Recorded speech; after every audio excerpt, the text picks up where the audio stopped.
খুব বেশি যে প্রশ্নটি করা হয়েছে সেটি হচ্ছে জানতে চাওয়া হয়েছে 7 ভাগে কুরবানি করা যাবে কিনা। এই ধরনের প্রশ্ন কিন্তু আমরা আগে শুনতাম না।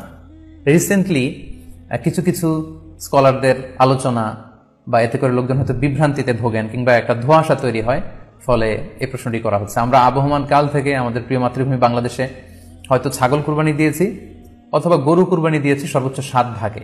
সো এটা আমাদের সবার কাছে জানা ছিল, এ নিয়ে আগে সংশয় ছিল না। ইদানিংকালে অনেকের মধ্যে এই বিষয়ে সংশয় জেগেছে। কেউ কেউ বলে থাকেন যে ভাগে যদি কুরবানি দেওয়া হয় 7 জনে মিলে, গরুতে বা মহিষে বা উঠে, এই ভাগে কুরবানি হবে না, এটা অনেকে বলে থাকেন। এই কথাটি আসলে ঠিক নয়।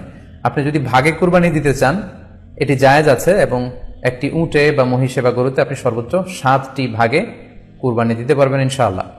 এ ব্যাপারে সহিহ মুসলিমের একটি হাদিসকে আমরা এখানে উল্লেখ করতে চাই।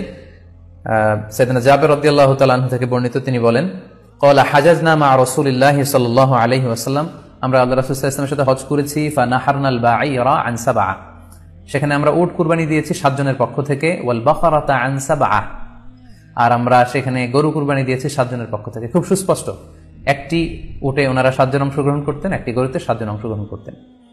তো এই হাদিসের আলোকে অনেকে বলে থাকেন যে এটি হজের সময়, সফরের সময়, কিন্তু মুকিম অবস্থায় 7 ভাগে দেয়া যায় না। আসলে এই কথাটিও ঠিক নয়, কারণ সুনানে আবু দাউদের আরেকটি হাদিসে এসেছে যেখানে আল্লাহ রাসূল সাল্লাল্লাহু আলাইহি ওয়াসাল্লাম সুস্পষ্ট বলেছেন, সেখানে হজ বা কোনো সফরের উল্লেখ নেই। সেটা হচ্ছে জেনারেল স্টেটমেন্ট, অর্থাৎ আল বাকারাতু আন সাবআ, গরুতে সর্বোচ্চ 7 অংশ দিয়ে কুরবানি দেয়া যায়।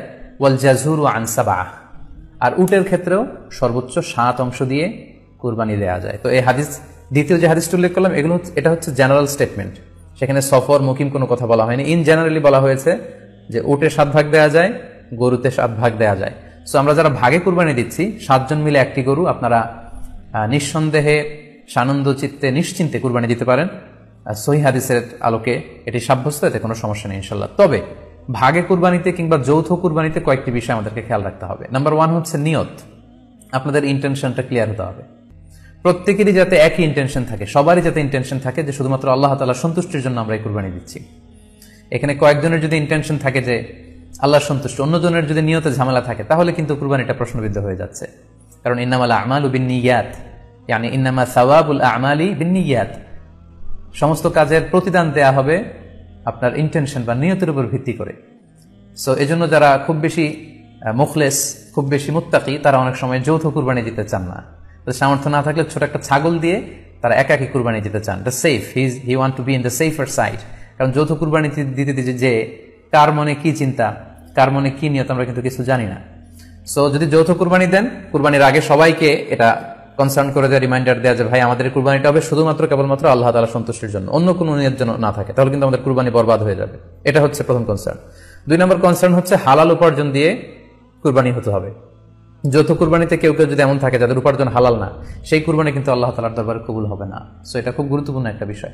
আরেকটা হচ্ছে লৌকিকতা। লৌকিকতা যদি থাকে তাহলেও কুরবানি কবুল হবে না।